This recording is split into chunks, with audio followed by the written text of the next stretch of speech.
Hi, Air Signs, Taurus, Virgo, and Capricorn. Welcome po sa ating channel. At ito ang inyong Daily Gabay Tarot Reading for August 15, 2023. Please be reminded that this is general reading po, so maaari kayo makarelate o hindi. Just take what resonates. Gamitin ang reading na ito bilang gabay lamang. Balik po kayo dito bukas para sa ating Daily Gabay Tarot Reading for August 16, 2023. Please like, subscribe, and click button para updated po kayo sa Daily Tarot Reading natin. Maraming salamat po. Spirit Guide, ano po ang energy today ni Earth Signs, Taurus, Virgo, and Capricorn? Ngayong August 15, 2023. You have the Moon and the Hierophant. This card is a dream and illusion. Yung energy mo ngayon, mataas ang intuition mo ngayon. May sekreto kang malalaman ngayon o malalaman mo na kung sino ang manloloko o nanloko sa'yo. This card also tells you na dapat ikaw ay magpahinga. This card also tells you na dapat ikaw ay magpahinga at magnilay-nilay. This card also tells you na may babala din ito sa mga kaaway na nagtatagong anyo. So, may hindi totoo sa inyo. Mag-ingat po sa isang taong ito. Next is, ano po ang mensahe para kay Earth Signs, Taurus, Virgo, and Capricorn? Ano po ang mensahe para kay Earth Signs, Taurus, Virgo, and Capricorn ngayong August 15, 2023? Spirit Guide, ano po ang mensahe para kay Earth Signs, Taurus, Virgo, and Capricorn ngayong August 15, 2023? You have Four of Wands. This is celebration. And Six of Swords. Reverse card. This card is a celebration or mayroon kayong special event. Makakatanggap ka ng gantimpala or achievement na recognize sa trabaho. May bakasyon, posibleng out of town. This card also tells you na kailangan mo ng pahinga after this achievement mo, after this hard work na na-fulfill mo. May celebration, pagdiriwang na maganap tulad ng kasal, anniversary, mansary, or pagtatapos. Next is Six of Swords, reverse card. So this is difficulties in moving on, staying in place, staying in your comfort zone. May plano kang mag-resign para subukan ng ibang career opportunities. So this is celebration kasi na-fulfill yung project mo. Siguro may natapos kayong project sa trabaho mo. And may binabalak kang maglipat o mag-resign para subukan ng ibang career opportunities.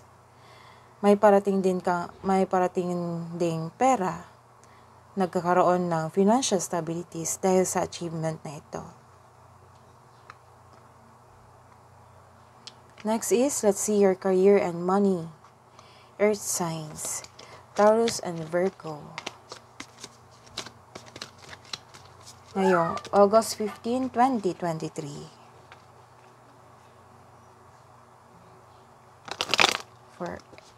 For Earth Signs. Spirit Guide, ano po ang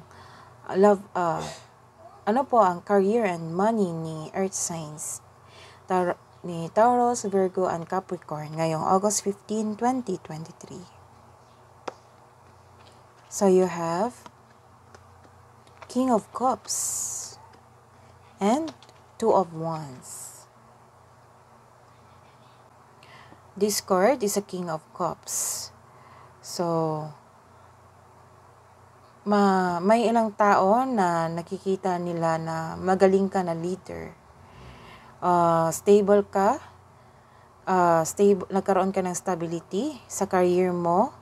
Happy ka ngayon sa career mo, sa negosyo mo, sa result ng sales. At nagkaroon ng financial stable. This card is a Two of Wands. So, isang bagong chance para sa paglago na yung buhay karera, kaya kumilos ka na kasi divinely guided ka. This is a sign na take action ka sa mga plano mo sa career mo o sa negosyo mo o magplano mag-invest sa isang negosyo. Papasok ang isang kasosyo sa negosyo o mamuhunan. Papasok ang isang kasosyo sa negosyo o mamumuhunan upang tulungan kang palakihin ang iyong mga ideya at dalhin ang iyong mga plano sa susunod na antas. Let's see your love and romance po. Earth signs, Taurus, Virgo, and Capricorn ngayong August 15, 2023. Ano po ang mensahe nyo sa love and romance ni Earth signs, Taurus, Virgo, and Capricorn? Spirit guides. You have Queen of Wands and Ten of Swords. This card is a Queen of Wands. This is creativity and ambition. So, sa buhay, love and romance, you have a strong and confident and compassionate partner. Established and successful yung relasyon nyo. Para sa mga single, you are independent. Ayaw mo munang makipagrelasyon kasi gusto mo nang unahin yung sarili mo na mag-build ng financial stability. Gusto mo nang magkaroon ng personal growth. This card is a Ten of Swords. Sobrang sakit. This is ending and a new beginning.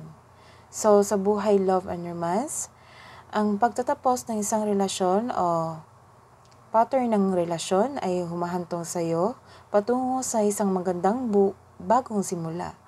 O maaring ang isang cycle ay nakumpleto na sa loob ng iyong kasulukuyang relasyon. Kaya mahalaga makipagkayapaan or makipag-peace of mind, magbigay peace of mind sa nakaraan upang makagawa ng paraan para sa bagong simula. Sa cycle na ito, ang pinakamasama ay nasa likod mo at tinitingnan mo ang oras ng iyong bilang isang panahon ng pag-aaral. Inaabangan mo ang susunod na yugto ng pag-iibigan. Ano po ang advice para kay Earth sign, Taurus, Virgo, and Capricorn?